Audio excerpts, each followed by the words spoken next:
The roar of gunfire shattered the morning calm, transforming the sleepy community bank into a war zone in seconds. Glass rained down as bullets peppered the elegant facade, sending customers diving for cover beneath tables and behind counters.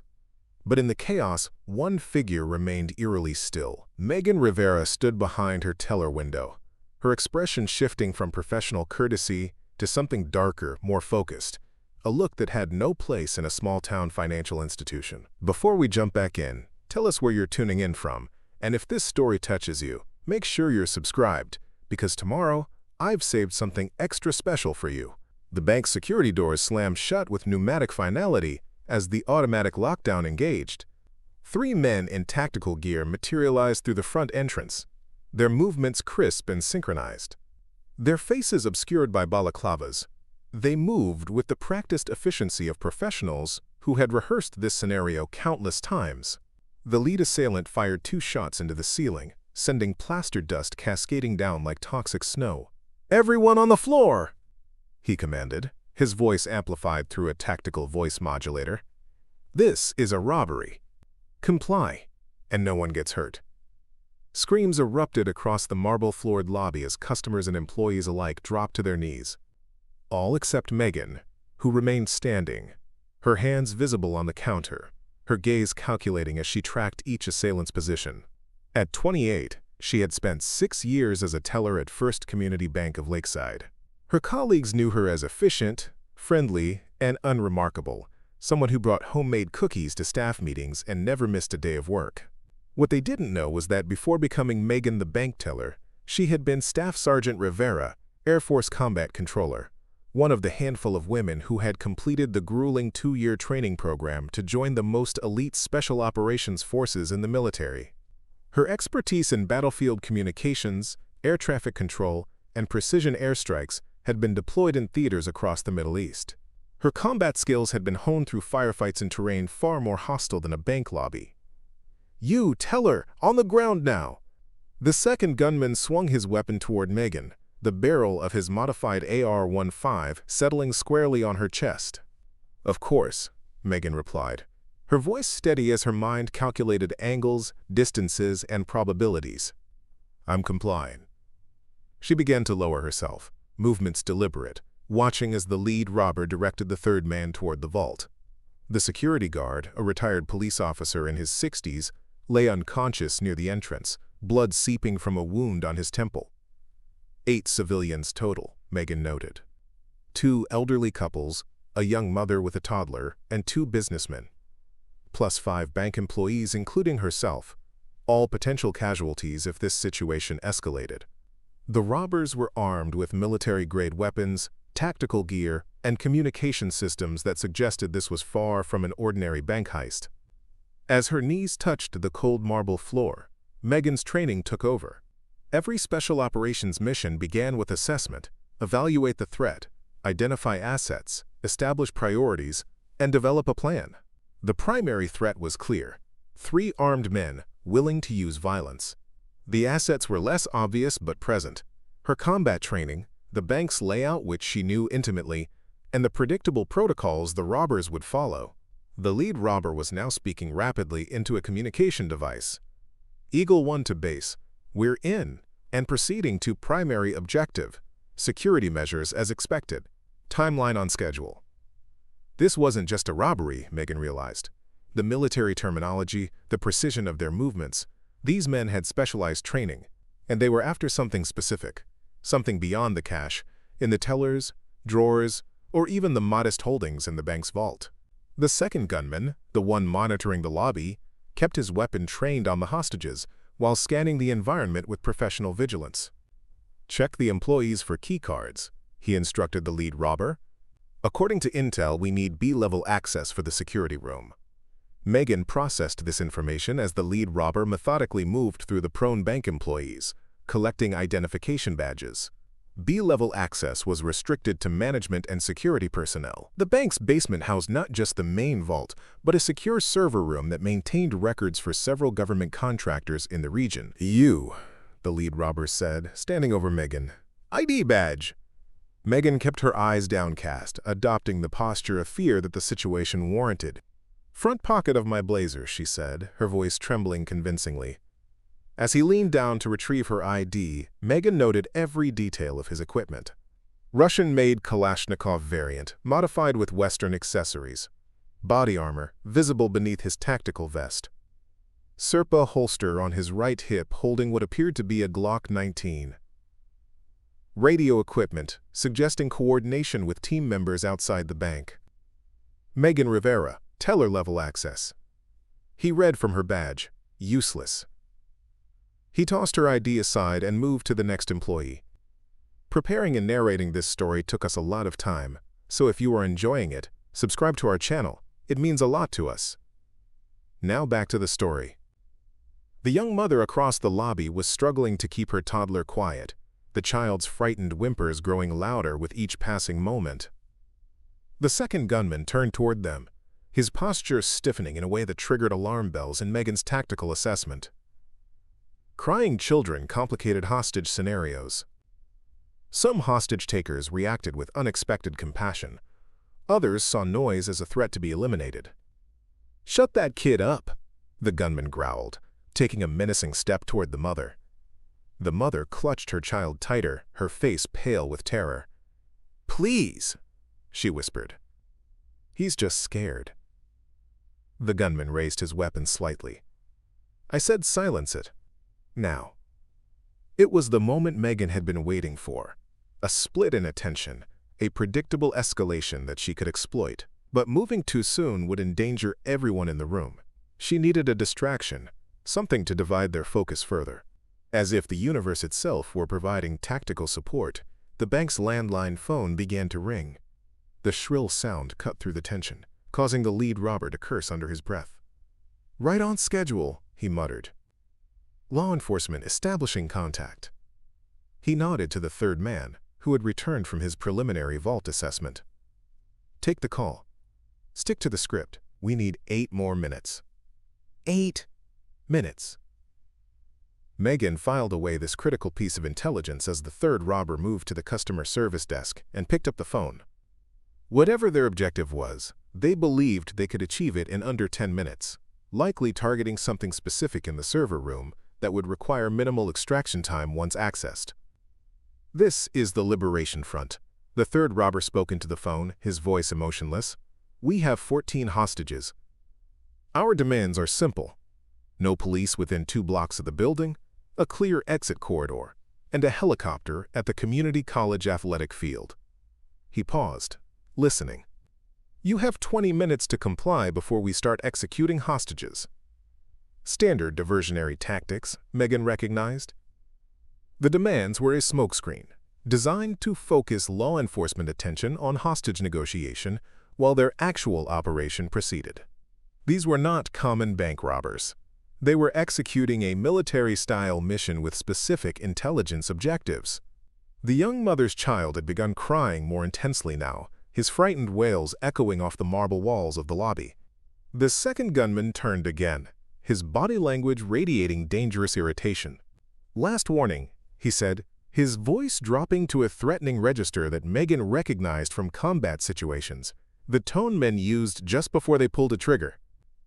The mother tried desperately to soothe her child, her own tears flowing freely now. "Please," she begged. "He's only 2. He doesn't understand." Megan made her decision. The risk calculus had shifted. Inaction had become more dangerous than intervention. She raised her head slightly, catching the mother's eye, and gave an almost imperceptible shake of her head, a silent instruction to cover her child's eyes when the moment came. The lead robber had moved toward the bank manager's office with the collected key cards, leaving the lobby under the watch of the increasingly agitated second gunman and the third man, who was still engaged with the police negotiator on the phone. "That's it," the second gunman said, striding toward the mother and child. "I warned you." Megan's body tensed, muscles priming for explosive action. Her years in special operations had taught her that success in combat often came down to milliseconds of decision-making and execution. As the gunman reached for the child, she launched into motion. Her first move was toward the decorative stone planter near her position. In one fluid motion, she grabbed the heavy ceramic container and hurled it at the overhead lighting panel. The crash was spectacular, plunging portions of the lobby into sudden darkness as electrical sparks showered down. The momentary disorientation was all she needed. 3 rapid steps brought her within striking distance of the second gunman. Before he could bring his weapon to bear, Megan executed a precision strike to his throat, not enough to kill, but sufficient to collapse his airway temporarily. As he staggered backward, gasping, she captured his weapon and used his own momentum to slam him into the marble column beside the customer service desk. The third gunman dropped the phone and swung his weapon toward the commotion, but Megan had already anticipated this reaction. She used the second gunman's body as a shield, manipulating his arm to fire 2 rounds toward the third man's position, not aiming to hit him, but forcing him to dive for cover. "Everyone stay down," Megan commanded, her voice carrying the unmistakable authority of battlefield experience. "Move toward the rear exit now." The bank employees, recognizing her voice despite the chaos, began guiding the customers toward the back of the building. Megan maintained suppressing fire, forcing the third gunman to remain in his defensive position behind the customer service desk. The lead robber emerged from the manager's office, alerted by the gunfire.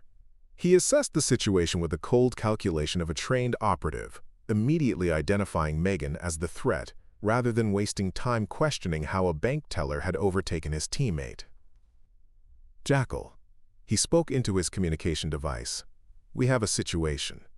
Possible hostile operative on site. Accelerate the timeline." Megan heard this communication and understood its implications. There was another team, Jackal, likely positioned to extract them or to serve as backup. The mission was being prioritized over the original timeline, which meant whatever they were after in the server room was their primary objective.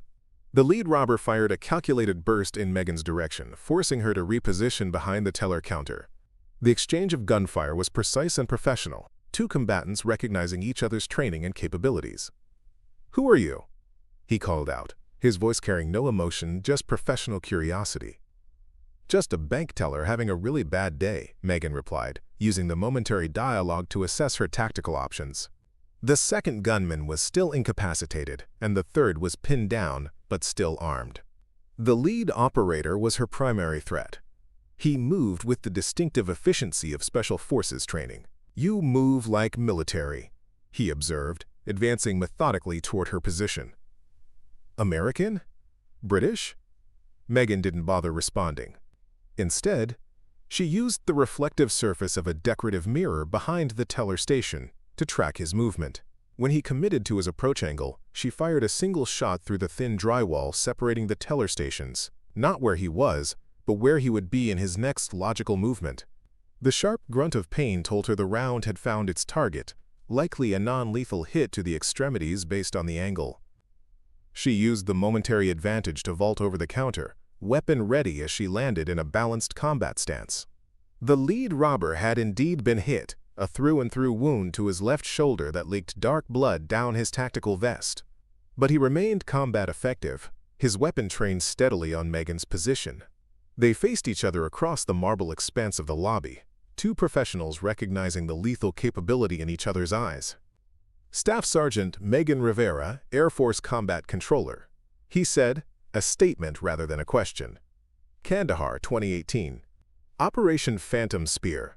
The recognition sent ice through Megan's veins. He knew her, not just her military service, but specific classified operations she had participated in. This was no random bank robbery. This was targeted. Perhaps the entire scenario had been engineered to draw her out. "Your reputation precedes you, Sergeant," he continued, maintaining his weapon's aim despite his injury. The communications specialist who called in the airstrike that eliminated Zakir's entire network. Impressive work, quote. Megan's mind raced through the implications. Abdul Zakir had been a high-value target, a facilitator between terrorist organizations and state-sponsored actors.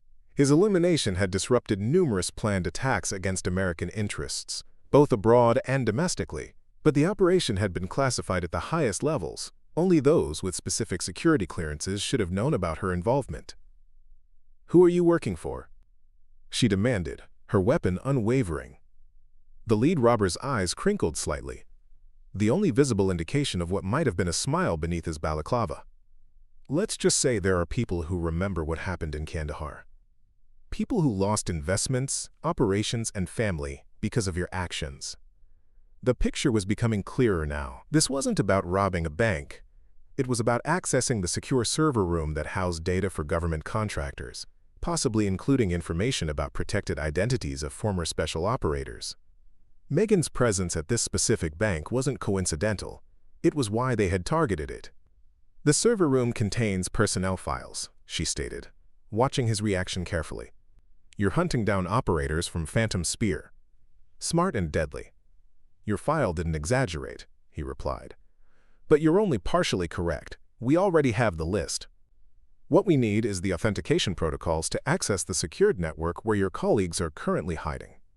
Once we have that, nowhere will be safe for any of you." The cold calculation of their plan was breathtaking. This wasn't simple revenge. It was a coordinated operation to systematically eliminate an entire special operations unit that had dealt a devastating blow to international terrorist networks. The bank's server room contained digital keys that would unlock protected identity systems. The distant wail of police sirens was growing louder, but Megan knew that law enforcement response would be standard procedure for a bank robbery: contain the perimeter, establish negotiation, prepare for potential hostage situations. They wouldn't be equipped to handle what was essentially a terrorist operation on American soil. "Your backup won't make it," she said, taking a measured half-step to improve her firing position. The moment gunfire was reported, this entire area went into lockdown protocols. Every law enforcement agency within 50 miles is converging on this location. The lead robber checked his watch with deliberate calm. "We don't need much time. Jackal team is already in the server room. 3 more minutes, and the data extraction will be complete. Then we disappear, and the hunt begins." Megan knew he was telling the truth. These were professionals with clearly defined objectives and extraction plans. Her immediate priority had to shift from protecting the hostages, who were now safely positioned near the rear exit, to preventing the data theft that would endanger dozens of former operators and their families. "The server room requires biometric authentication," she countered, playing for time while assessing her options. "Key cards only get you to the door." The robber's eyes registered genuine amusement. "You think we didn't plan for that?" "The bank manager's right thumb and retinal scan were acquired yesterday. He's currently enjoying an all-expenses-paid vacation in the basement supply closet." Megan's tactical assessment shifted again. If they already had biometric access, then the operation was even further along than she had feared. The rear team, Jackal, was likely already extracting the data. A new sound joined the cacophony of alarms and distant sirens, the rhythmic thump of helicopter rotors approaching from the south. Not police aviation units, which were still being mobilized, but something faster and more purposeful. "Right on schedule," the lead robber remarked, his weapon still trained on Megan with unwavering precision. "Extraction team approaching." "I'm afraid our little reunion will have to be cut short, Sergeant." Megan recognized the distinctive sound pattern of the approaching aircraft. "Blackhawk," she stated. "Military or military grade. Your operation has serious backing. The enemies you make in places like Kandahar have serious resources," he replied. "And very long memories." The tactical situation was deteriorating rapidly. With an extraction helicopter inbound and a secondary team already accessing the server room, Megan needed to make an immediate decision. Engaging the lead robber directly would be high risk. They were too evenly matched, and the resulting firefight would take precious time she couldn't afford to waste. The silent alarm triggered a data purge. She lied, watching for any reaction in his eyes. Standard protocol for sensitive servers. Whatever your team is downloading right now is being corrupted in real time. It was a gambit, designed to force him to check with his secondary team and momentarily divide his attention. To her surprise, he didn't take the bait. "Nice try, Sergeant, but we've had access to the bank's security protocols for weeks. The purge only initiates with specific command-level authorization from off-site. The silent alarm merely locks down physical access points." His knowledge of the systems confirmed Megan's worst fears. This operation had been planned with meticulous attention to detail and inside information. The helicopter sounds were growing louder, suggesting it was approaching the bank's roof rather than the predetermined extraction point at the community college. She needed a new approach. Direct confrontation wasn't viable, and time was running out. If the data was extracted successfully, dozens of former operators and their families would become targets for sophisticated assassination teams. "What happened to you?" she asked, shifting strategies to gather intelligence rather than force immediate action. "Your accent suggests American military training. Now you're working for the people we fought against?"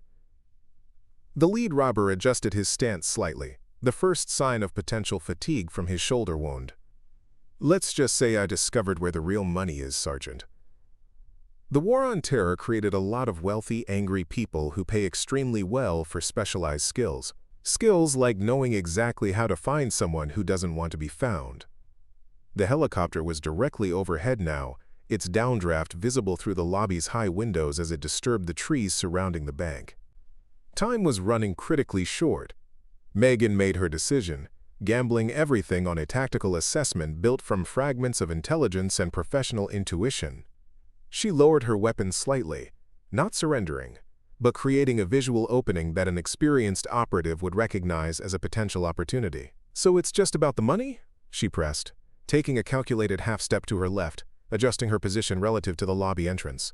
"Betraying your country? Hunting down your former comrades, all for a paycheck?" The subtle shift in his posture told her the question had landed as intended. A small spark of defensiveness, perhaps even shame. "Don't presume to judge me, Sergeant. You have no idea what I've seen, what promises were broken. The same government that sent us to die in those hellholes abandoned us when we came home broken. At least my new employers keep their word." The third gunman, still positioned behind the customer service desk, had begun edging toward the hallway leading to the basement, likely preparing to rendezvous with the server room team for extraction. Megan tracked this movement peripherally while maintaining her focus on the lead operator. "And what word is that?" she asked. "That they'll pay you until they don't need you anymore? These people don't have employees. They have expendable assets." A new voice crackled over the lead robber's communication device. "Eagle 1. This is Jackal. Package secured. Moving to extraction point Alpha. ETA 60 seconds. The server room data had been compromised. Megan's window for preventing the operation's success was closing rapidly. The lead robber acknowledged the communication with a terse copy, before refocusing on Megan. "This is where we part ways, Sergeant," he said, his weapon still steady despite his injury. "For what it's worth, your file doesn't do you justice. In another life, we might have served together." "We still could," Megan offered, recognizing his hesitation as a potential psychological vulnerability. "Whatever they're paying you, witness protection can offer something better. A clean slate." For a brief moment, uncertainty flickered in his eyes, the first genuine human emotion he had displayed, but it hardened just as quickly into resolved determination. "Too late for that, I'm afraid. Too much blood on these hands to wash clean," he replied. Then, with practiced efficiency, he reached for a cylindrical object on his tactical vest. Megan recognized the distinctive shape of a military-grade flashbang grenade a split second before he deployed it. Acting on pure instinct honed through thousands of hours of training, she turned away and closed her eyes just as the device detonated. Even prepared, the concussive force and brilliant flash were disorienting. Megan's ears rang painfully as she forced herself to reorient, knowing the lead operator would use the distraction to reposition or escape. Through watering eyes, she caught glimpses of him moving swiftly toward the hallway, leading to the basement access point. Despite the disorientation, Megan's combat training took over. She moved on instinct, pursuing the lead operator while calculating angles and approach vectors.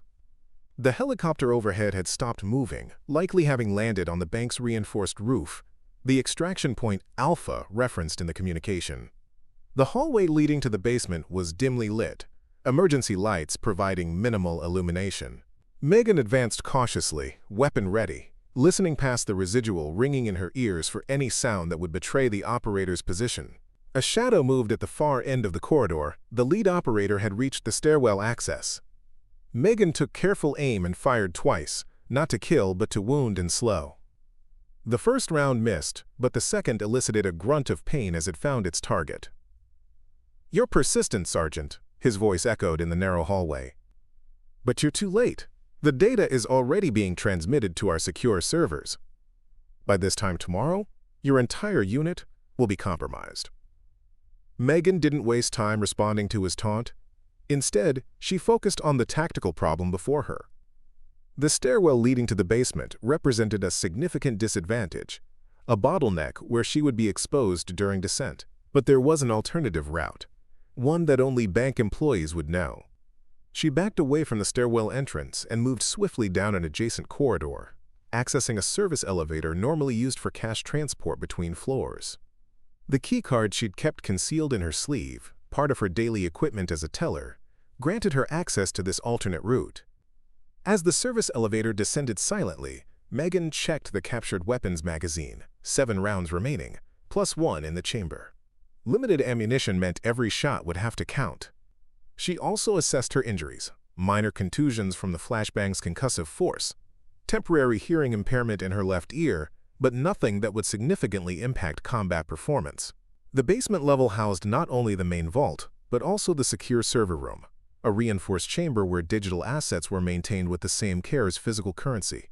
When the elevator doors opened, Megan moved with practiced stealth, using the ambient mechanical noise of the building's systems to mask her approach. Voices echoed from around the corner, multiple operators discussing extraction procedures. She distinguished at least 3 distinct speakers, the lead operator she'd been pursuing, and 2 others with similar tactical communication patterns. The Jackal team had apparently completed their data extraction and were preparing to exit via the roof access. Upload confirmation received. One voice reported, "Primary objective secured. Casualties?" Another questioned, "Likely the Jackal team leader." "One down in the lobby, non-responsive," the lead operator replied. "Mission integrity potentially compromised. We have an active combatant, former Special Operations, Air Force CCT." "Identity confirmed?" "Affirmative. Rivera, Megan A. Staff Sergeant retired. Part of the Kandahar operation." There was a momentary silence before the team leader responded, "Ironic. She's already on the primary target list. Position 1 on the elimination sequence."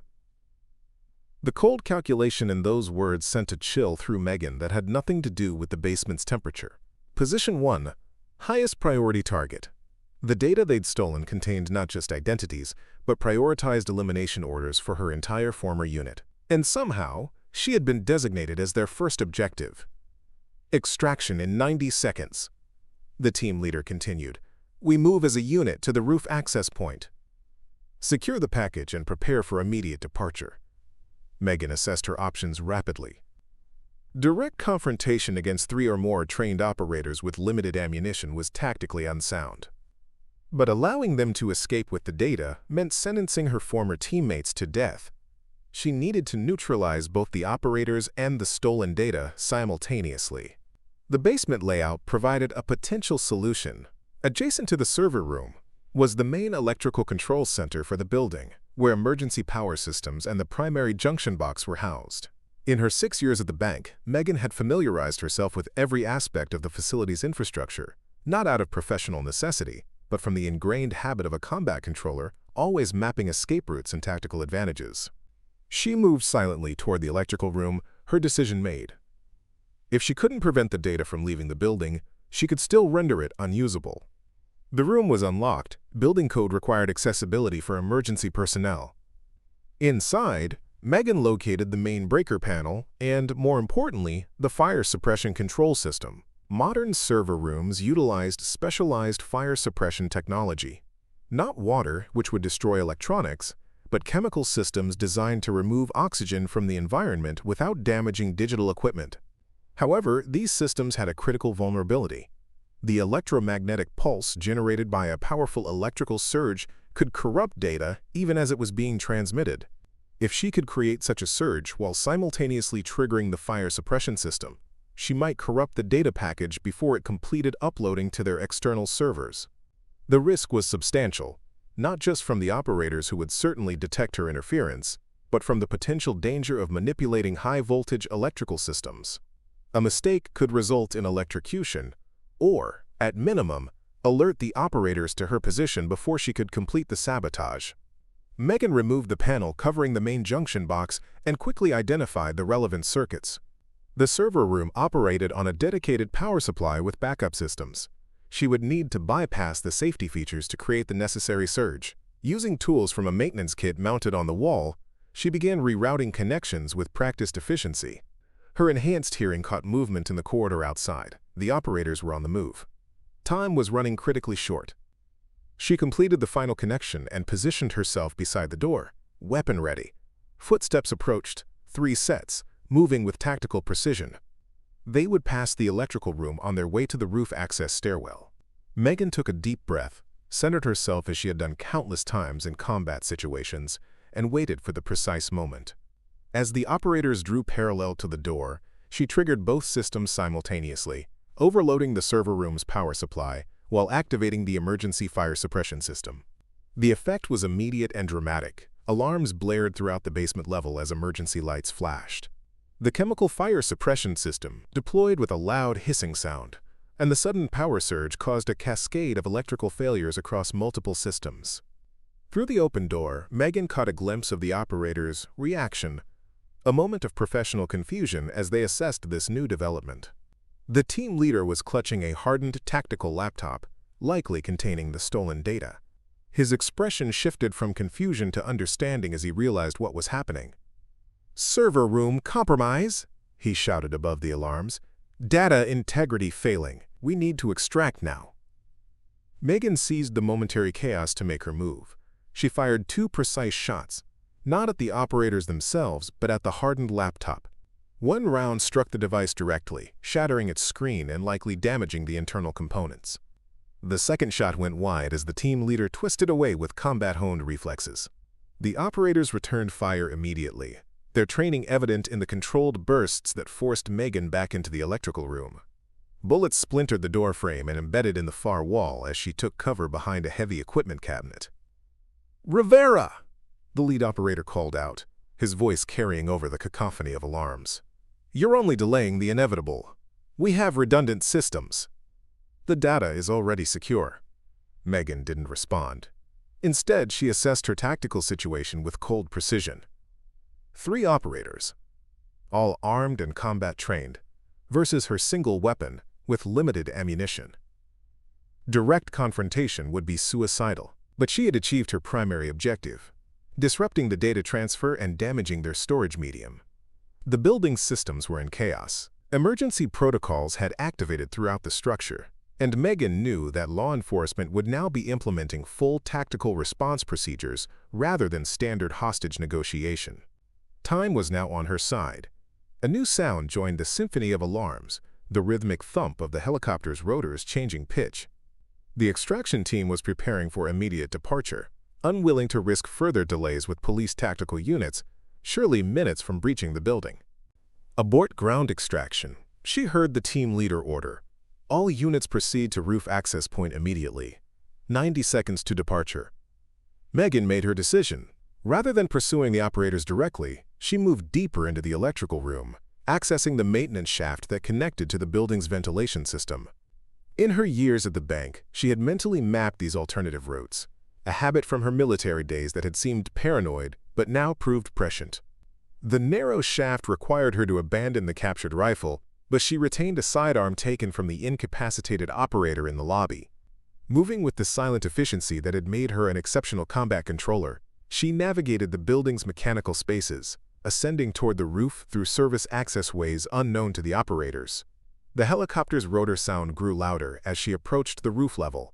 Through a ventilation grate, she observed the extraction team, 5 operators total, including the 3 from the basement, and 2 additional personnel managing the helicopter. It was indeed a military-grade Black Hawk variant, unmarked and equipped with specialized communications equipment. The team was loading hurriedly, the leader still clutching the damaged laptop while conversing urgently with someone via tactical headset. Their body language conveyed frustration and urgency. The mission had been compromised, but they were determined to salvage whatever data remained. Megan assessed her options. Taking down a fully crewed extraction helicopter with a single sidearm was beyond even her considerable capabilities, but preventing their escape with potentially viable data remained her priority. She needed a new approach. The roof access point included an emergency fire control station, standard equipment for buildings of this size. Among its components was a high-pressure water cannon designed to suppress helicopter-accessible areas in the event of a rooftop fire. In peacetime, it was a safety feature. In Megan's tactical assessment, it was a weapon. She moved silently to the control panel, using her position behind the ventilation housing for concealment. The system was designed for simplicity. A single control lever would activate the high-pressure water cannons. At full pressure, the water jet could potentially damage the helicopter's more vulnerable components, particularly the tail rotor assembly. As the operators completed their loading procedure, Megan activated the system. The effect was immediate and dramatic. High-pressure water jets erupted across the rooftop, the primary cannon directing a powerful stream directly toward the helicopter's tail section. The aircraft lurched as the pilot attempted to compensate for the sudden disruption. Warning alarms were visibly flashing in the cockpit as water interfered with sensitive electronic components and potentially compromised the tail rotor's balanced operation. "We're taking damage," she heard the pilot shout through her tactical position near the access door. "Cannot maintain stable hover with this interference." The team leader made a rapid decision. Abort extraction from this position. Proceed to secondary extraction point immediately. The helicopter began to lift unsteadily, its operation clearly compromised by the water cannon's effects. As it rose, Megan observed something fall from the aircraft. The damaged laptop, likely dropped in the chaos of the emergency departure. She waited until the helicopter had moved sufficiently away from the rooftop before emerging from her concealed position. The extraction team had been forced to abandon their primary objective. The laptop containing the stolen data lay on the water-soaked rooftop, its casing cracked from the impact of both her bullet and the subsequent fall. Approaching cautiously, weapon ready for any operators who might have remained behind, Megan secured the device. Its condition was poor. Water damage from the fire suppression system combined with physical damage from her shot and the fall.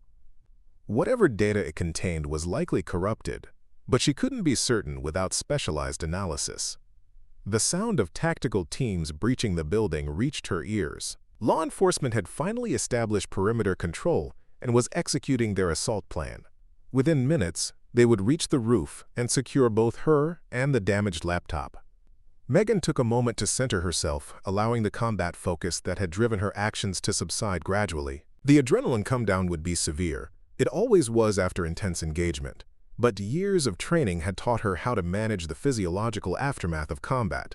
She secured her weapon and moved toward the roof access door, hands visible to prevent any misidentification by advancing tactical teams. The first officers to reach the roof were standard patrol, not specialized units, and their expressions registered shock at finding a bank teller holding a weapon and standing over what appeared to be sophisticated electronic equipment. "Ma'am, drop the weapon immediately," the lead officer commanded, his own sidearm trained on her center mass. Megan complied with practiced precision, placing her weapon on the ground and stepping away with hands raised. "Officer, my name is Megan Rivera, former Air Force combat controller," she stated calmly. The individuals who orchestrated this were not bank robbers. They were conducting a targeted intelligence operation against former military personnel. Quote, the officer's expression registered confusion, but his training held. "Ma'am, I need you to lie face down with your hands behind your back. We'll sort this out once the scene is secure." Megan complied, understanding the protocol. From their perspective, she was an armed individual at a crime scene. Procedures had to be followed regardless of her explanations. As they secured her with handcuffs, she continued providing critical information. "The laptop contains classified data stolen from the server room. It needs to be secured by federal authorities immediately. The extraction team escaped via helicopter but was damaged during departure. They'll likely attempt to regroup at a secondary location."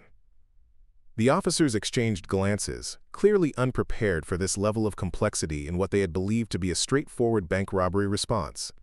One of them radioed for federal assistance while the others secured both Megan and the damaged laptop. Within 30 minutes, the bank building had been fully secured. The hostages were safe, though traumatized, and the incapacitated robber from the lobby had been taken into custody.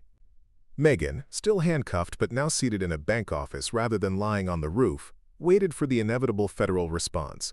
It arrived in the form of two individuals who moved with the unmistakable bearing of government agents, one male, one female, both in nondescript suits that somehow managed to convey authority without ostentation. They dismissed the local officers with professional courtesy and closed the door before addressing Megan directly. "Staff Sergeant Rivera," the female agent began, removing Megan's handcuffs without preamble. "I'm Special Agent Thorne, FBI Counterterrorism. This is Agent Dawson from DoD Intelligence. We need your complete assessment of what happened here today." Megan rubbed her wrists reflexively as she organized her thoughts. It wasn't a robbery.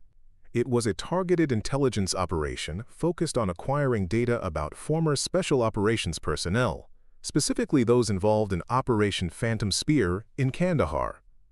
Agent Dawson's expression tightened almost imperceptibly, a micro-expression that confirmed he knew exactly what operation she was referencing. "How certain are you of this assessment?" The lead operator recognized me specifically. He referenced my role in Phantom Spear and indicated they had prepared extensively for this operation. The server room was their primary objective. They accessed files containing identification protocols for protected personnel. Agent Thorne was taking notes with remarkable efficiency. "And the laptop?" "Contains at least portions of the stolen data, though I attempted to corrupt it through both direct damage and electronic interference. Their communications suggested they had initiated a data transfer to external servers before I intervened." The agents exchanged a glance that communicated volumes of unspoken assessment. Agent Dawson leaned forward slightly. "The operator who recognized you, did he identify himself or his organization?"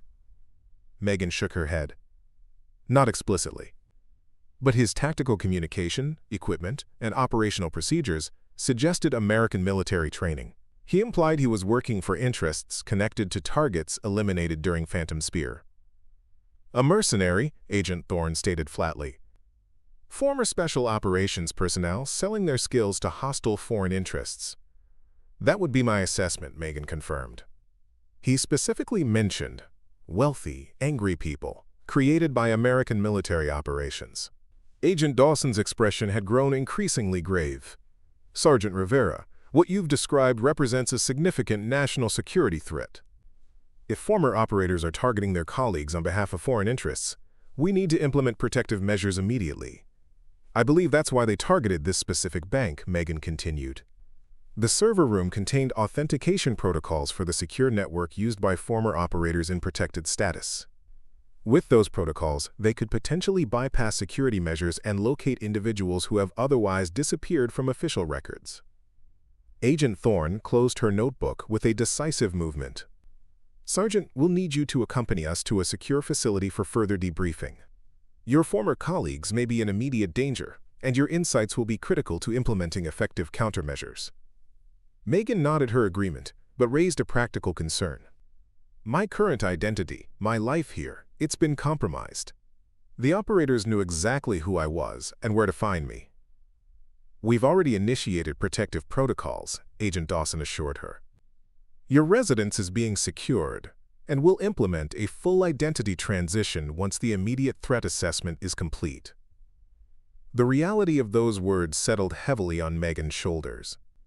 The life she had carefully constructed after leaving military service, her apartment with its small balcony garden, her friendship with coworkers who knew nothing of her past, the community she had gradually become part of, all of it was now compromised. She would need to disappear again, reconstructing a civilian identity from scratch. As if reading her thoughts, Agent Thorne added, "I understand this is not what you expected when you transitioned to civilian life, Sergeant. But the skills that made you exceptional in combat have once again proven critical to national security. Without your intervention today, we might never have known about this threat until former operators began disappearing." Megan stood, mentally transitioning back into the operational mindset that had defined her military career. The lead operator indicated I was Position 1 on their elimination sequence. "There's a prioritized target list. We need to identify who else is on it, and establish secure communications immediately. Agent Dawson was already moving toward the door. A protection team is being assembled as we speak. Senior leadership has authorized maximum resources for this operation. As they exited the office, Megan caught glimpses of the bank lobby now transformed into an active crime scene. Evidence technicians were documenting bullet impacts and collecting shell casings. The marble floor where terrified civilians had huddled still showed blood traces from the security guard's head wound. It was a stark reminder of how quickly violence could erupt in supposedly secure environments. Outside, a perimeter of police vehicles created a barrier between the scene and the gathering crowd of onlookers and media representatives.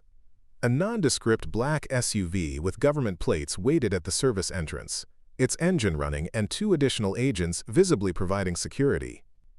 "Dr. Park," Agent Thorne said, deliberately using Megan's cover identity as they moved through areas where they might be overheard. "We appreciate your cooperation in this matter. Your technical expertise will be invaluable to our investigation." Megan recognized and appreciated the professional courtesy, maintaining her cover identity until they reached a secure location.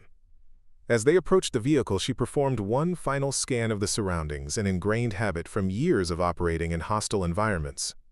And that's when she saw him, a figure on the periphery of the crowd, partially obscured by the emergency vehicles but immediately recognizable to her trained eye. The lead operator, his shoulder wound apparently treated, observing the scene from what he believed was a safe distance.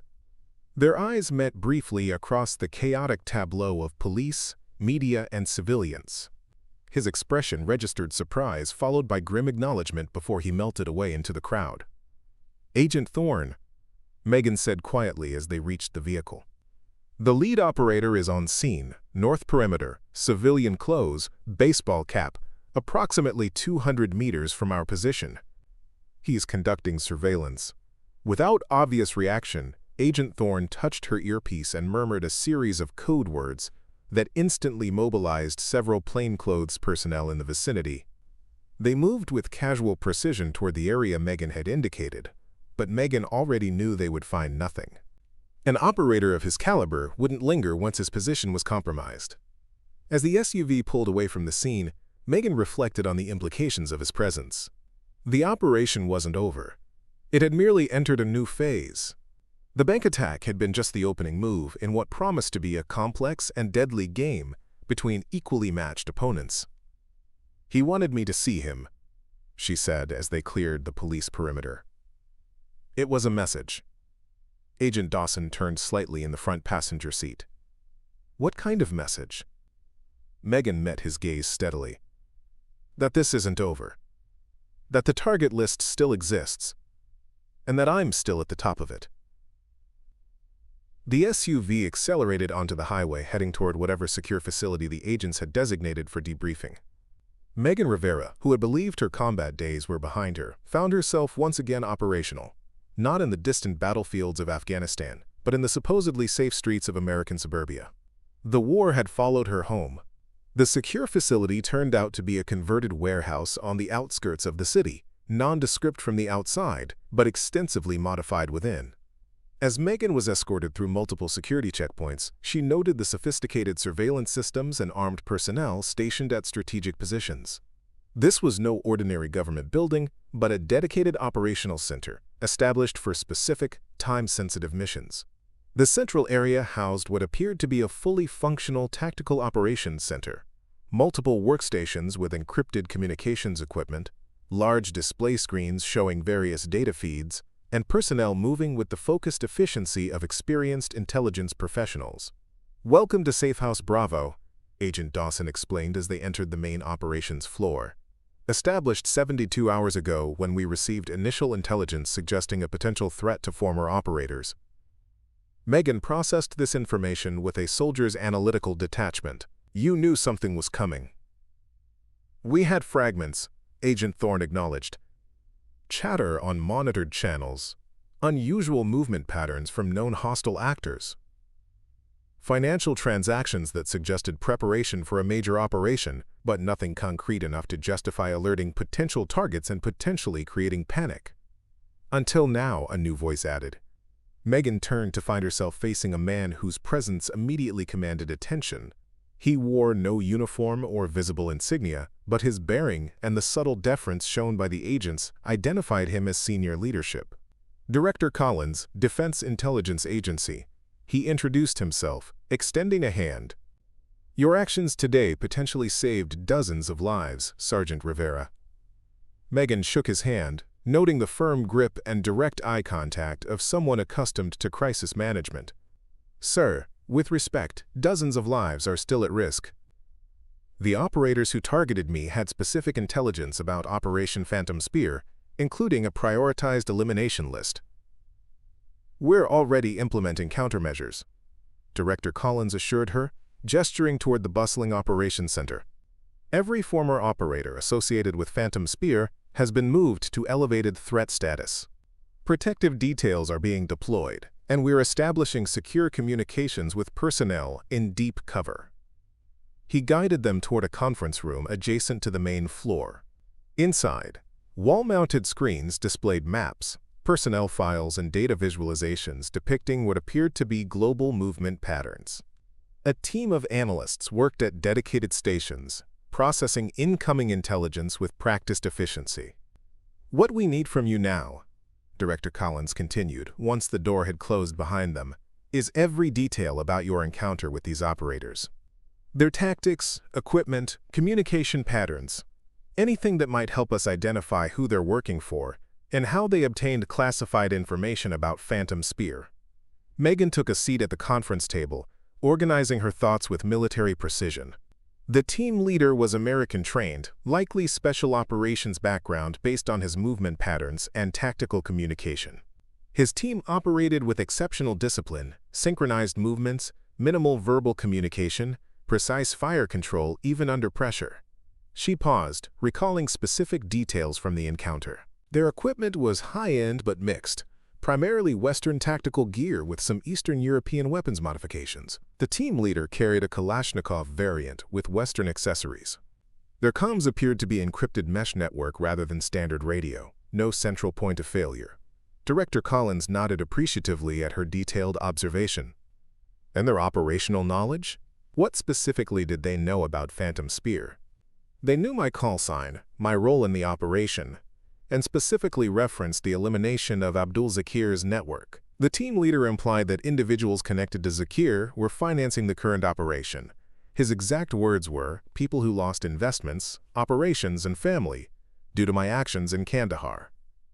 Agent Dawson was taking notes while simultaneously tracking data on a tablet. Zakir's network had connections to several major players: Russian arms dealers, Saudi financiers, Pakistani intelligence elements. Any of them could be behind this. "Or all of them," Agent Thorne suggested. "A consortium of interested parties pooling resources to eliminate the operators who disrupted their operations." Director Collins turned toward one of the analysts, cross-referenced Sergeant Rivera's description of the operators with our database of former special operations personnel known to have gone mercenary in the last 5 years. Focus on those with potential connections to Zakir's former associates." The analyst nodded and immediately began executing the search parameters. Director Collins returned his attention to Megan. "While we work to identify the specific threat actors, we need to address your immediate security situation. Your cover identity has been compromised, and based on their demonstrated capabilities, we must assume they can locate any subsequent identity we establish using standard protocols." Megan understood the implication immediately. Standard identity protection involved creating documented personas with traceable histories, digital breadcrumbs that skilled operators could potentially follow. "What are you suggesting, sir?"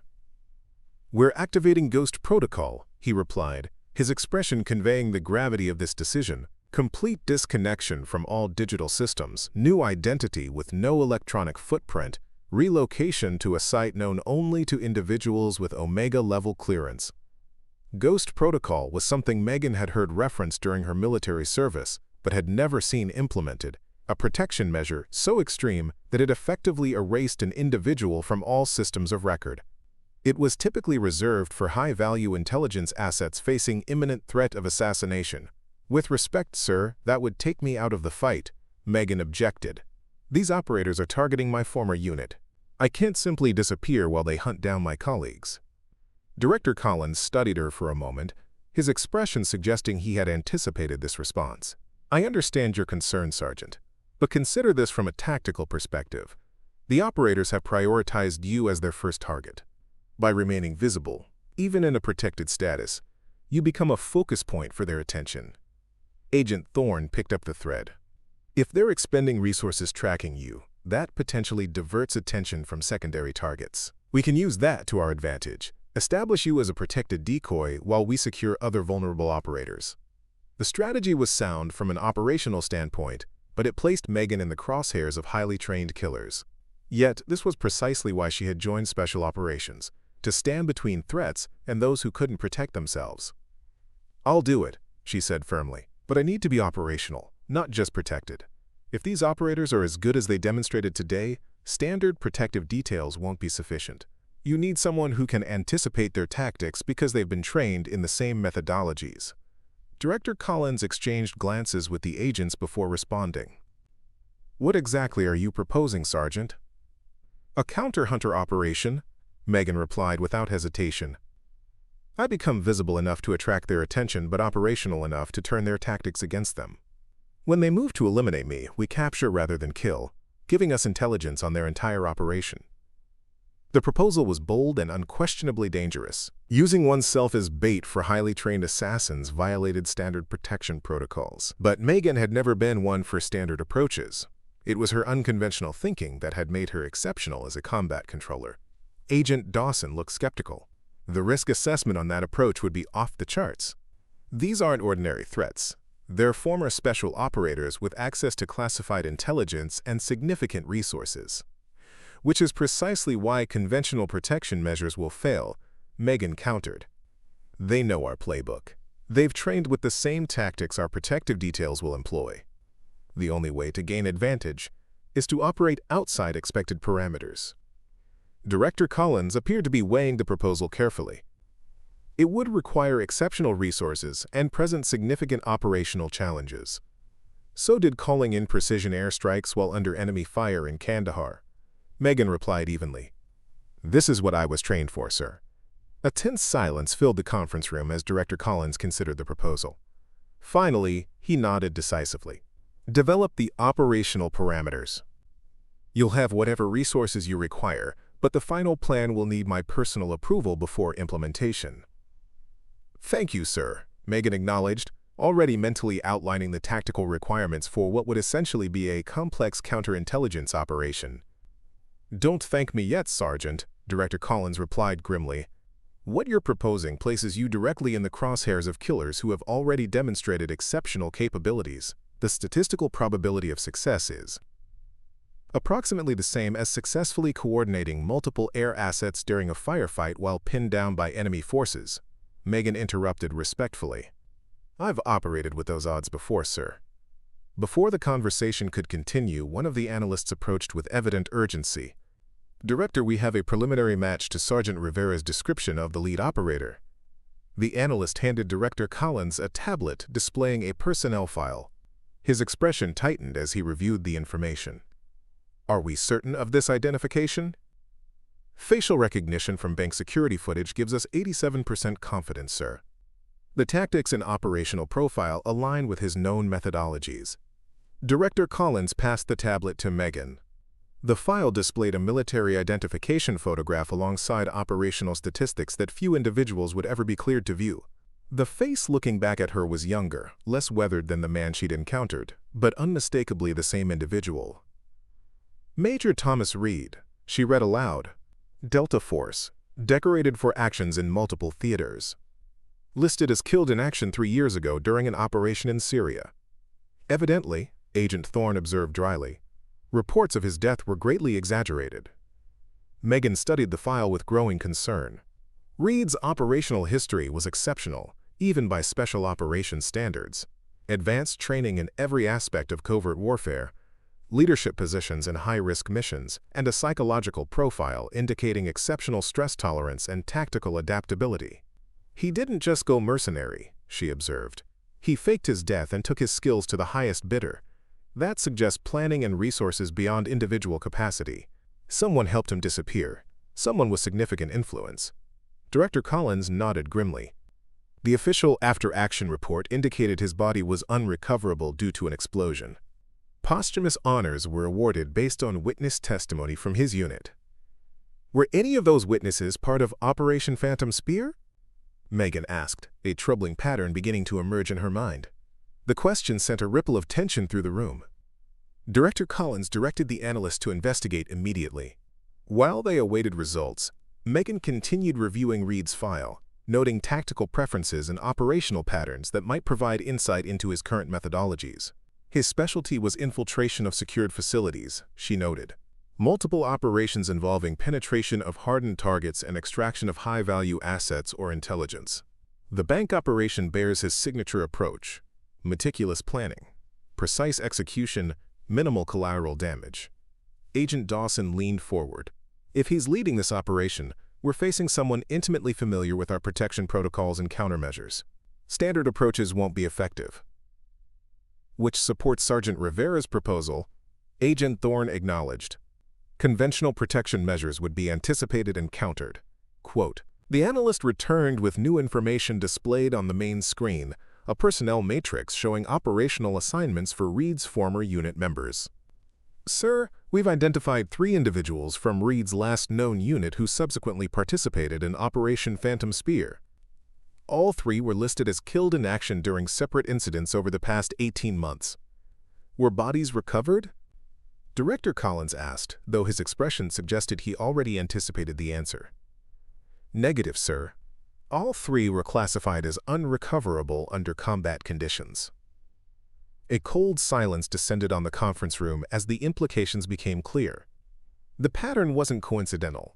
It suggested a systematic elimination of operators with specific knowledge, disguised as combat casualties. They've been at this for over a year, Megan stated, the tactical picture crystallizing in her mind. Methodically eliminating operators with knowledge of Phantom Spear, making each death appear circumstantial. The bank operation represents an escalation, moving from individual targeted eliminations to acquiring intelligence that would allow them to locate all remaining operators simultaneously. Director Collins turned to address the entire team. This is no longer a protection operation. We're dealing with a comprehensive counterintelligence threat, targeting our most sensitive special operations personnel. Effective immediately, I'm designating this Crisis Priority Alpha and authorizing unrestricted resource allocation. He turned back to Megan. Your counter-hunter proposal is approved with modifications. You won't be operating alone. We'll assemble a specialized team with appropriate capabilities, but you'll serve as the operational lead, given your unique insights into both Reed's methodologies and the Phantom Spear connection. Thank you, sir, Megan acknowledged, understanding both the exceptional responsibility being placed on her and the unprecedented level of trust it represented from intelligence leadership. Don't thank me, Director Collins replied grimly. What I'm authorizing places you in extraordinary danger. But I've reviewed your service record, Sergeant Rivera. Few individuals have demonstrated your capacity for operational excellence under impossible conditions. He gestured toward the operations center visible through the conference room windows. Every resource of this agency is now at your disposal. What do you need to begin? Megan considered the question carefully, mentally assembling the components of an effective counter-operation. First, complete intelligence on Reed and any identified associates, operational histories, psychological profiles, known tactical preferences. Second, secure communications with all surviving Phantom Spear operators. We need to establish their current security status without creating electronic footprints that could be tracked. She paused, considering the most critical element. Third, and most importantly, I need operational authority to implement unconventional countermeasures. Reed knows standard protocols. We need to operate outside established playbooks. Director Collins nodded his agreement. You'll have all 3. Agent Thorne will serve as your intelligence liaison, Agent Dawson as your resource coordinator. A secure operational base is being prepared as we speak. As the meeting concluded, Megan found herself escorted to a preparation area where tactical equipment and communications gear were being assembled. The transition from bank teller to operational lead on a critical counterintelligence mission had occurred in less than 12 hours, a testament to both the severity of the threat and the unique capabilities she brought to addressing it. While she was being equipped with secure communications devices and reviewing preliminary intelligence summaries, Agent Thorne approached with a secure tablet. Before we proceed further, there's something you should see. The tablet displayed surveillance footage from a location Megan didn't immediately recognize, some kind of industrial facility viewed from an elevated position. The timestamp indicated the footage was from approximately 1 hour ago. "What am I looking at?" Megan asked, studying the seemingly unremarkable scene. "Your apartment building," Agent Thorne replied quietly. "This footage is from a security camera at the manufacturing plant across the street." Megan's attention sharpened as she now recognized details of the familiar location. The small community garden near the entrance, the bicycle rack where her mountain bike had been secured that morning, the rooftop patio where she often enjoyed morning coffee. As she watched, a nondescript van pulled into the parking area. 4 individuals exited the vehicle and moved toward the building with the casual confidence of residents or authorized visitors. But their movement patterns triggered immediate recognition in Megan's trained assessment. The precise spacing, the environmental awareness, the subtle communication through body language rather than obvious signals. "Tactical team," she observed, moving with operational discipline disguised as casual behavior. Agent Thorne nodded. They bypassed building security using credentials that appeared legitimate to the automated systems. Building management has no record of authorizing their access. The footage continued, showing the team methodically clearing each floor of the building with professional efficiency, eventually reaching Megan's 3rd-floor apartment. They breached the door using tools designed to minimize visible damage, then conducted what appeared to be a comprehensive search of the premises. "They were looking for intelligence on my current activities and associations," Megan noted. "Standard information gathering before a targeted elimination." "That's our assessment as well," Agent Thorne confirmed. "But there's more." The footage continued, showing the team completing their search and exiting the apartment. But rather than departing, they installed small devices at strategic locations throughout the unit before carefully restoring all evidence of their presence and departing. "Remote surveillance equipment," Megan identified immediately. "They're establishing observation of the apartment, expecting me to return." "Precisely," Agent Thorne agreed. "But the devices they installed aren't standard surveillance equipment. They're specialized triggers connected to explosive compounds embedded in your apartment infrastructure." The implication was clear and chilling. "They've turned my entire apartment into a kill zone," Megan stated, her voice professionally detached despite the personal nature of the threat. "Designed to eliminate me when I return home." Agent Thorne nodded grimly. "The explosive signature matches compounds associated with certain Eastern European military operations, specifically those with connections to arms dealers formerly associated with Zakir's network." "Have you neutralized the devices?" Megan asked, already considering how this development could be leveraged in their counter-operation. "No," Agent Thorne replied. "Director Collins ordered surveillance only. The devices remain active but monitored. We're tracking all electronic signatures and maintaining visual observation of the apartment." Megan understood the strategic thinking behind this decision. "You're using my apartment as a honeypot, monitoring who comes to check on the devices or retrieve surveillance data. It's providing valuable intelligence on their operational patterns," Agent Thorne confirmed. "But it also confirms the seriousness of the threat. These aren't just mercenaries, Sergeant. They're conducting a sophisticated assassination operation with professional resources and exceptional tradecraft." Megan absorbed this information with the calculating detachment of a combat veteran.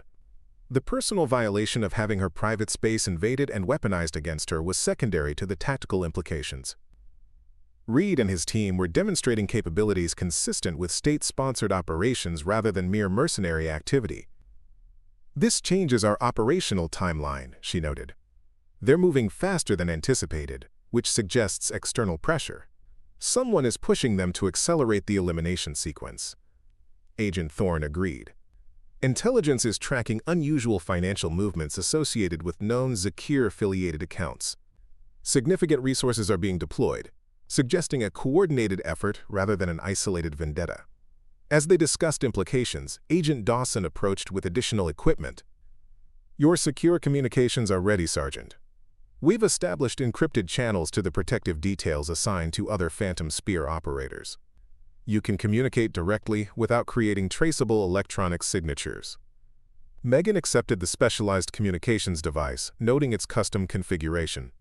What's our operational status on the other targets? Mixed, Agent Dawson admitted. Of the 17 surviving operators from Phantom Spear, we've established secure protective details for 11. 3 are currently deployed in active operations and being extracted as we speak. The remaining 3. He hesitated, his expression conveying professional concern. The remaining 3 have gone completely dark. They were operating under deep cover identities with minimal support infrastructure. Our last confirmed contacts were between 3 and 7 months ago. The implication hung heavily in the air. The 3 unaccounted for operators might already have been eliminated, their deaths disguised as accidents or misadventure. We need to assume they've been compromised, Megan stated, making the difficult professional assessment that emotion couldn't be allowed to influence.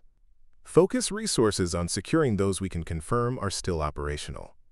As they finalized preparations, Director Collins rejoined them, his expression suggesting new developments. We've intercepted communications from a known associate of Reed's encrypted transmissions that our specialists are still decoding.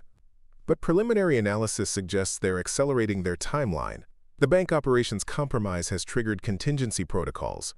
They're adapting, Megan observed, shifting to secondary targets and alternate methodologies.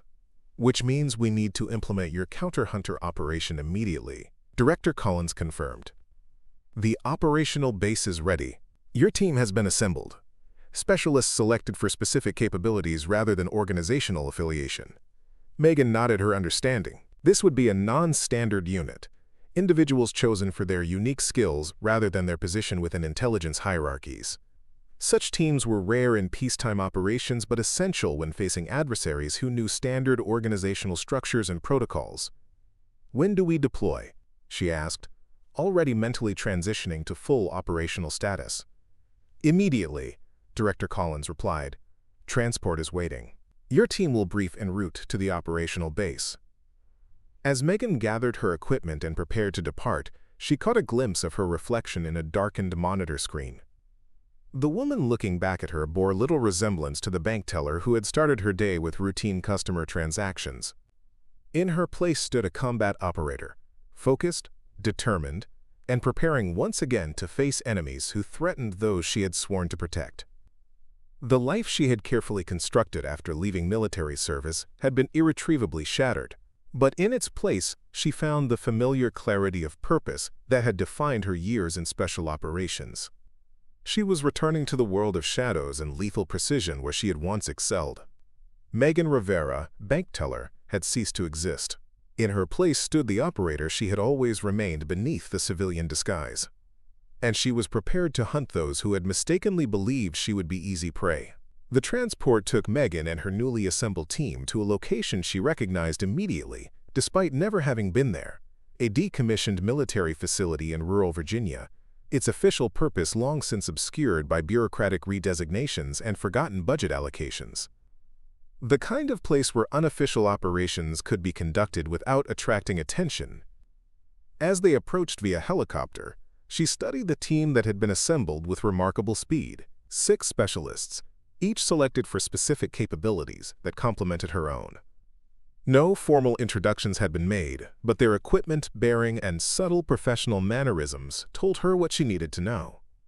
The woman checking a specialized communications array was clearly signals intelligence, likely NSA based on her methodical approach to equipment verification. The man disassembling and reassembling a custom sniper rifle with practiced efficiency was obviously military, probably special operations with advanced marksmanship training. The others represented similar specialized capabilities: electronic warfare, tactical medicine, close-quarters combat, and what appeared to be undercover infiltration expertise. None wore identifying insignia or carried standard-issue equipment. This was a ghost team, operators selected for their skills rather than their organizational affiliation, assembled for a mission that officially didn't exist. Agent Thorne noticed Megan's assessment of the team. Selected based on your operational requirements, she explained. Each has relevant experience with adversaries similar to Reed and his team. Each has demonstrated exceptional adaptability under unpredictable conditions. The helicopter touched down on a landing pad partially concealed by surrounding woodland. As they disembarked, Megan noted the facility's security measures, subtle but comprehensive, designed to appear unremarkable while providing multi-layered protection. Motion sensors disguised as wildlife monitoring equipment. Surveillance cameras concealed within what appeared to be weather stations. Defensive positions disguised as maintenance structures. Inside the main building, they were led to an operations center that belied the facility's outwardly dilapidated appearance. State-of-the-art communications equipment, tactical planning interfaces, and real-time intelligence processing systems created a command environment comparable to those Megan had worked with during her most sensitive military operations. Impressive, she acknowledged to Agent Dawson, who had been coordinating the facility's preparation. Established 72 hours ago when initial intelligence suggested a potential threat, he explained. Director Collins authorized unrestricted resource allocation, whatever you need, whenever you need it. The team assembled around a central planning table, where holographic displays showed personnel files, tactical simulations, and intelligence summaries. Director Collins joined them via secure video link, his expression conveying both urgency and measured confidence. The operational clock is running. He began without preamble. Reed's team has accelerated their timeline. We've detected movement from known associates toward locations associated with 3 Phantom Spear operators. Protective details have been deployed, but we need to shift from defensive to offensive posture immediately. Megan studied the intelligence summaries with professional detachment. They're adapting their approach. Instead of sequential elimination of targets based on priority, they're moving simultaneously against multiple operators. Classic countermeasure to protective protocols. She turned to address the assembled team directly for the first time. I know you've all been briefed on the situation, but let me clarify what we're facing. Thomas Reed isn't just a former operator gone mercenary. He's implementing methodologies specifically designed to counter our standard protective measures. His team consists of individuals with comparable training to everyone in this room, equipped with resources suggesting state-level backing, and operating with the focus of true believers rather than mere mercenaries. The team's expressions remained professionally impassive, but Megan noted the subtle indicators of increased focus, the slight adjustments in posture, the enhanced attention to details in the intelligence displays. Our approach cannot and will not follow standard counter-assassination protocols, she continued. Reed expects those. He's planned for them. We will instead implement an unorthodox operation designed to exploit the one vulnerability all hunters share. Their focus on the target creates blind spots in their situational awareness. She activated the central display, bringing up a tactical simulation. The core of our approach is simple. I will appear vulnerable while being anything but. We'll establish patterns that Reed's team will interpret as security weaknesses, creating apparent opportunities that are actually carefully engineered traps. The signals intelligence specialist raised a hand. You're proposing to use yourself as bait for multiple highly trained killers. I'm proposing to use myself as a focal point for their operational attention, Megan corrected. There's a crucial difference. Bait waits passively to be taken. I will be actively manipulating their targeting calculations while you systematically dismantle their operational structure. She outlined the tactical approach, detailing how each team member's specific capabilities would be employed in a coordinated operation that would invert standard protective protocols. Rather than creating defensive layers around the target, they would project vulnerability while establishing offensive capacities that would allow them to target the hunters themselves. Reed believes he knows my operational patterns based on my military record, Megan explained. But those patterns evolved during my service. We'll leverage that expectation against him, creating a false impression of predictability that conceals our actual capabilities. As the briefing continued, the team transitioned from initial skepticism to engaged participation, contributing specialized insights that strengthened the overall operational plan. The signals specialist identified communication vulnerabilities that could be exploited. The marksmanship expert suggested modifications to standard sniper countermeasures. Each contribution refined the approach, transforming it from conceptual framework to implementable strategy. By the time they reached the final planning phase, the operation had evolved into something none of them had previously attempted. A hybrid of counter-assassination protection, offensive hunter operations, and psychological warfare designed to disrupt Reed's team from within. Implementation timeline? The electronic warfare specialist asked, already configuring specialized equipment for the operation. Immediate, Megan replied. We established the first vulnerability pattern tonight. Based on Reed's operational history, he'll deploy surveillance assets within 12 hours. Active engagement likely within 36 hours if our pattern projection is credible. Director Collins, who had been observing the planning session via secure link, spoke again. The resources you've requested have been authorized, Sergeant Rivera. Operational command transfers to you effective immediately. Your authorization code is Sidewinder Actual. The designation registered with everyone present, Sidewinder Actual, wasn't merely an operation code. It represented unrestricted tactical authority normally reserved for the highest-level counterterrorism missions. It meant Megan could make operational decisions without bureaucratic approval chains, commanding resources across agency boundaries as needed. Understood, sir, she acknowledged. We'll establish secure communication protocols and implement first-phase operations by 2,200 hours. As the team dispersed to prepare specialized equipment and review individualized operational briefs, Agent Thorne approached Megan with a secure tablet. Intelligence update, she said quietly. We've identified 3 additional members of Reed's team based on surveillance of known associates. The tablet displayed personnel files similar to Reed's former Special Operations personnel, each officially listed as killed in action or missing during overseas operations. Each had exceptional operational records before their apparent deaths. Each had demonstrated specific capabilities that would complement Reed's leadership in a hunter operation. They've assembled an all-star team, Megan observed, studying the operational histories with professional respect. Specialized capabilities, complementary tactical approaches, extensive experience in high-risk missions against sophisticated adversaries. Agent Thorne nodded grimly. These aren't ordinary mercenaries motivated by financial gain. Their operational patterns suggest ideological commitment.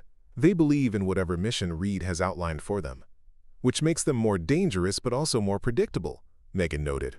True believers follow patterns that mercenaries might abandon when facing unexpected resistance. She continued reviewing the files, identifying tactical tendencies and operational preferences that could be exploited. Patterns emerged, preferred approaches, equipment configurations, communication protocols, each representing potential vulnerabilities if properly targeted. We need to adjust our initial approach, she decided. Their surveillance capabilities are more sophisticated than initially assessed. We'll need to implement countermeasures specifically designed for their equipment signatures. The operational adjustments were implemented with practiced efficiency, each team member adapting specialized equipment and tactical approaches to address the enhanced threat assessment. By the time darkness fell across the Virginia countryside, they were ready to initiate the first phase, establishing the vulnerability pattern that would attract Reed's team while concealing their counter-hunter capabilities.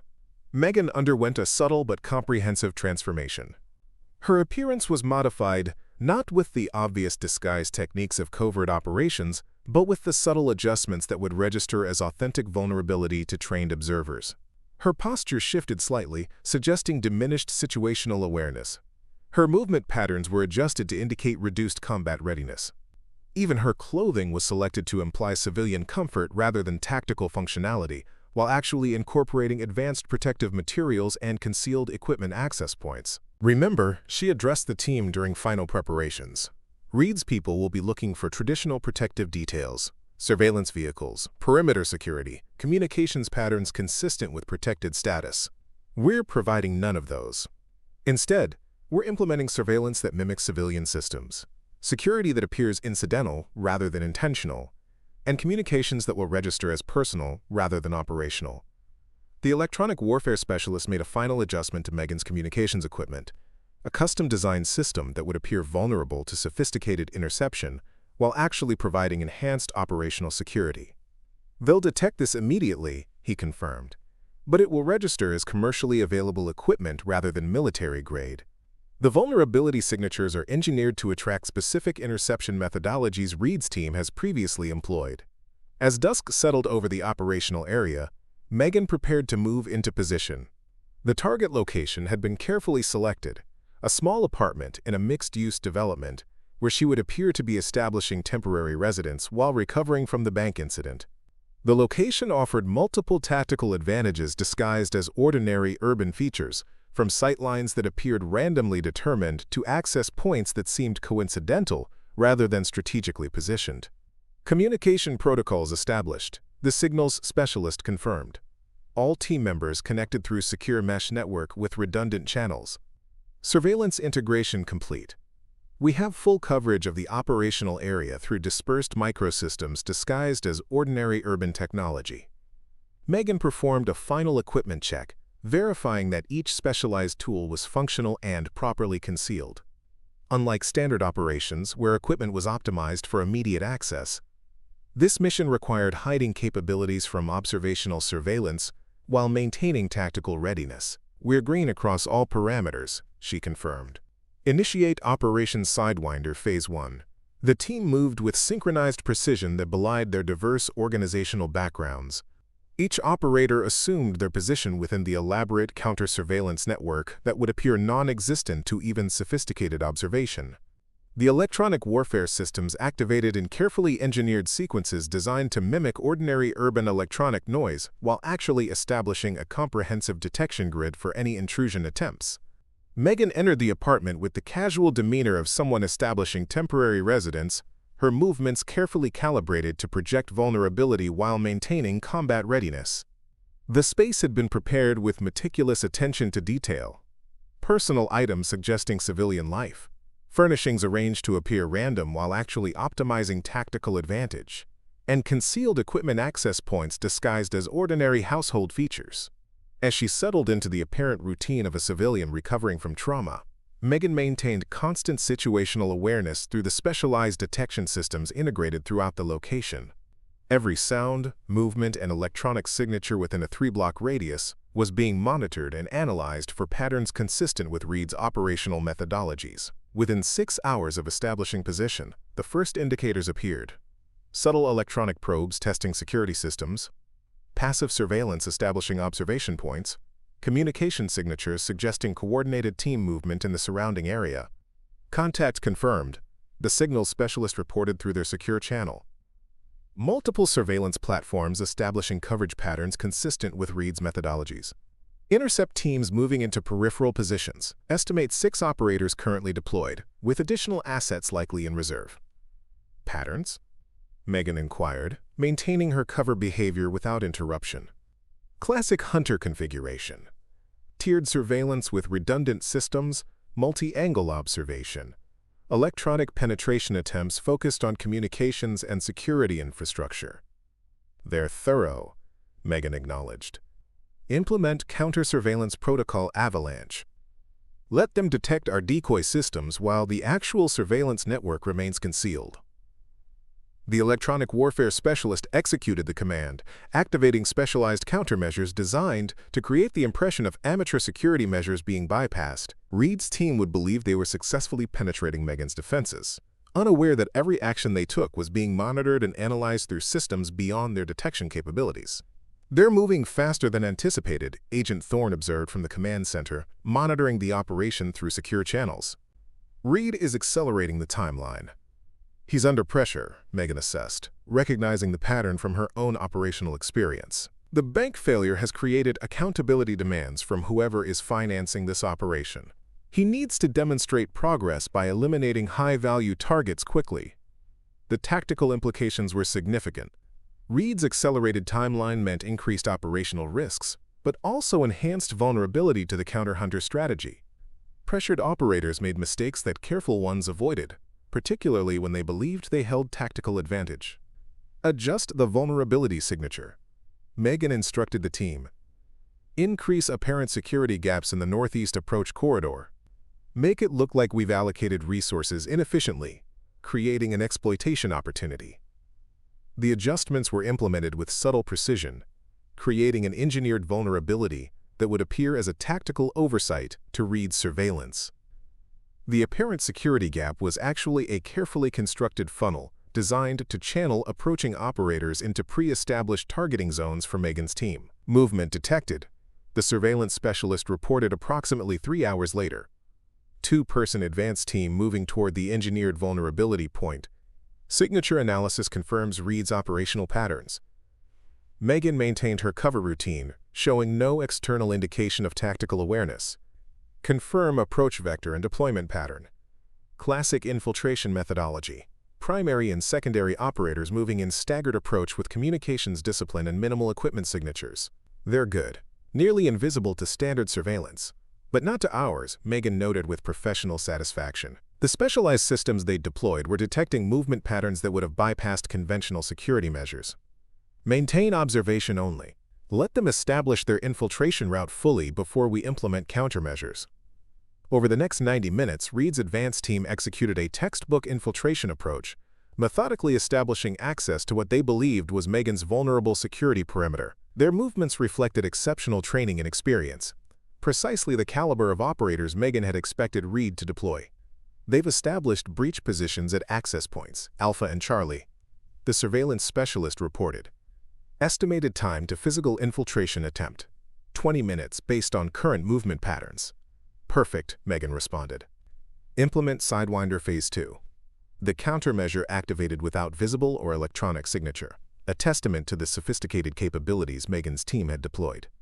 Rather than directly engaging the infiltration team, the systems began subtly manipulating their operational environment, adjusting electronic signatures to create false readings in their equipment, introducing nearly imperceptible alterations to physical reference points, and generating communications anomalies that would create confusion without revealing counter-surveillance. The effect was immediate but nearly invisible to conventional observation. The infiltration team's movements became slightly hesitant, their coordination fractionally less precise, their approach marginally less confident. To untrained observers, nothing would appear amiss. To Megan's experienced assessment, the infiltrators were experiencing the initial stages of operational uncertainty, the first step in dismantling their tactical cohesion. They're adjusting their approach, the surveillance specialist noted, switching to secondary infiltration protocols and increasing communication security.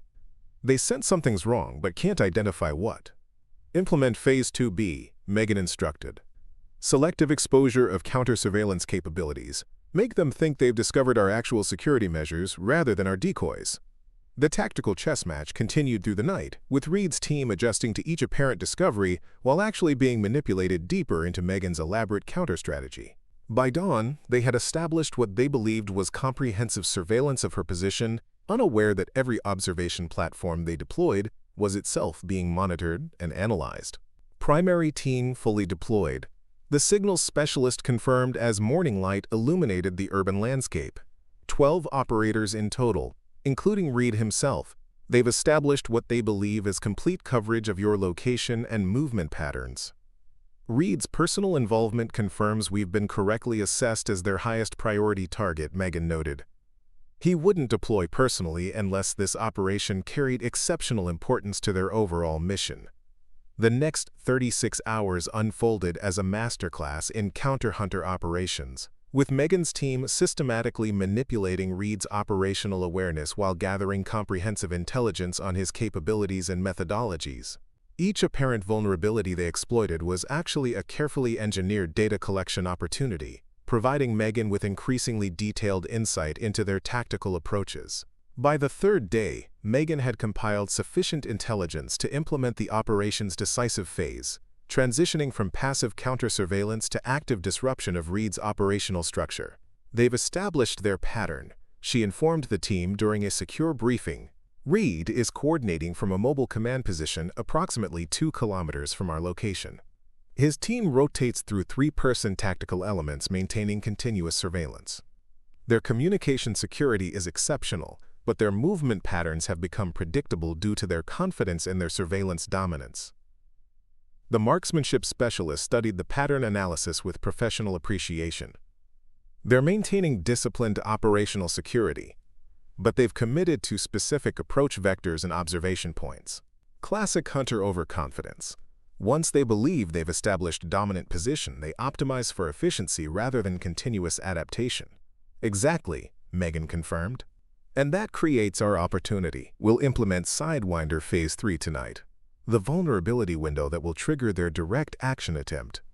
The plan was refined with meticulous attention to detail, each team member contributing specialized insights that strengthened the overall approach. By nightfall, they were ready to implement the critical phase, creating an engineered vulnerability that would appear as an unplanned security gap while actually representing a precisely calculated trap. Megan deliberately modified her movement pattern, creating the impression of someone preparing to relocate, precisely the kind of vulnerable transition period that experienced hunters would target for intervention. Her apparent security measures were visibly reduced, suggesting resources being reallocated for movement rather than static protection. They're responding. The surveillance specialist confirmed within hours of implementing the modified pattern. Surveillance assets redistributing to cover probable evacuation routes. Tactical teams repositioning for potential intercept operations. Megan continued the elaborate deception, allowing subtle indicators of operational planning to become visible to Reed's surveillance. Transportation arrangements, communications suggesting coordination with external security, equipment preparations consistent with imminent movement. Reed is deploying his primary strike team, the signals specialist reported as midnight approached. 6 operators moving into position along the projected evacuation route. Reed himself is relocating to a forward position to direct the intercept operation personally. Perfect, Megan responded, continuing her cover activities without interruption. Implement final countermeasures and prepare for direct engagement. Primary target is Reed. The operation collapses without his leadership. Secondary priority is intact capture of their communications infrastructure. As the hunters moved into what they believed was optimal interception position, Megan's team activated the operation's culminating phase.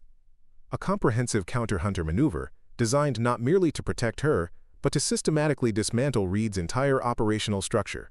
The electronic warfare systems deployed cascading communications disruption, isolating Reed from his tactical teams while creating the impression of random equipment failures rather than deliberate countermeasures. Simultaneously, specialized surveillance platforms identified and targeted each member of Reed's strike team with individualized counter-approaches designed to separate and neutralize them without alerting their colleagues. Megan herself implemented the most critical element. The engineered vulnerability suddenly transformed into a sophisticated trap as she appeared to depart the apartment via the expected route, moving with the slightly diminished situational awareness that Reed would interpret as civilian behavior rather than combat readiness. The interception attempt came precisely where and when she had calculated it would, a semi-enclosed pedestrian area between residential buildings that offered what appeared to be optimal engagement conditions for Reed's team. 3 operators moved to establish blocking positions while 2 others prepared for direct interdiction. The operation unfolded with the lethal precision of elite operators engaging a priority target. Except the target had orchestrated every element of the encounter.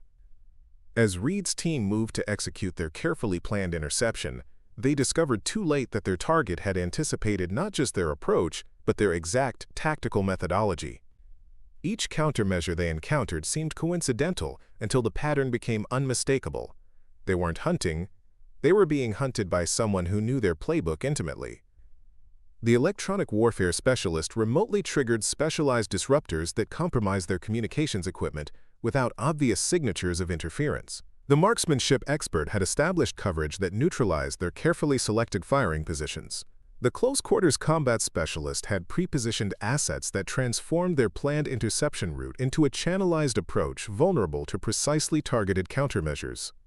Reed himself, directing the operation from what he believed was a secure forward position, discovered the fundamental miscalculation too late. The vulnerability he'd identified and exploited wasn't a gap in Megan's security, it was an engineered pathway designed specifically to isolate and capture him. "Hello, Major Reed," Megan said calmly, materializing beside his position with the silent efficiency that had made her an exceptional combat controller. Or should I just call you Thomas, since we're no longer observing military courtesies? His reaction was precisely what she had expected from an operator of his caliber. Immediate tactical assessment, followed by professional recognition of a superior position. No wasted movement, no pointless resistance, just the cold calculation of someone evaluating options and recognizing none remained. "Sergeant Rivera," he acknowledged, his weapon remaining holstered as he recognized the multiple targeting systems now focused on his position. "I underestimated you. A professional error I haven't made in some time." "You didn't underestimate me," Megan corrected, maintaining precise targeting position. You accurately assessed my capabilities based on my military record. What you failed to consider was how those capabilities might have evolved since then. Around them, specialized teams were systematically neutralizing Reed's operators, not through direct confrontation, but through precisely engineered tactical advantages that rendered resistance futile. Within minutes, the entire strike team had been secured without casualties on either side, a testament to the operational excellence of both hunter and hunted. As Reed was secured for transport, he studied Megan with professional curiosity. You could have eliminated me at multiple points during this operation. Why the elaborate capture scenario? Because this isn't about you, Megan replied simply. It's about who you're working for, who else is on your target list, and what happens to my former colleagues if your operation continues through alternate assets. Reed's expression registered genuine respect. Always the protector, your file mentioned that. Unwavering commitment to team security, even at personal cost. Speaking of files, Megan continued as they prepared to transport him to a secure facility. Yours made for interesting reading. Exceptional operator with an unblemished record until Syria. What happened there, Reed? What transformed a decorated Delta operator into a mercenary targeting his former colleagues? Quote, for the first time, something beyond professional calculation flickered across his features, a momentary glimpse of the human beneath the operator's discipline. Kandahar happened, he said quietly. Or more precisely, what came after Kandahar? When you eliminated Zakir's network, you disrupted operations that extended far beyond his immediate organization. Some of those operations had protection from within our own government, arrangements that certain agencies found convenient until they became inconvenient. The implication was clear and troubling. You're suggesting Phantom Spear disrupted operations that had tacit approval from elements within American intelligence agencies.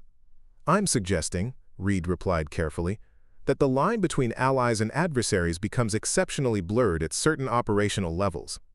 When Phantom Spear eliminated Zakir, you also eliminated intelligence channels that some agencies considered essential to national security interests in the region.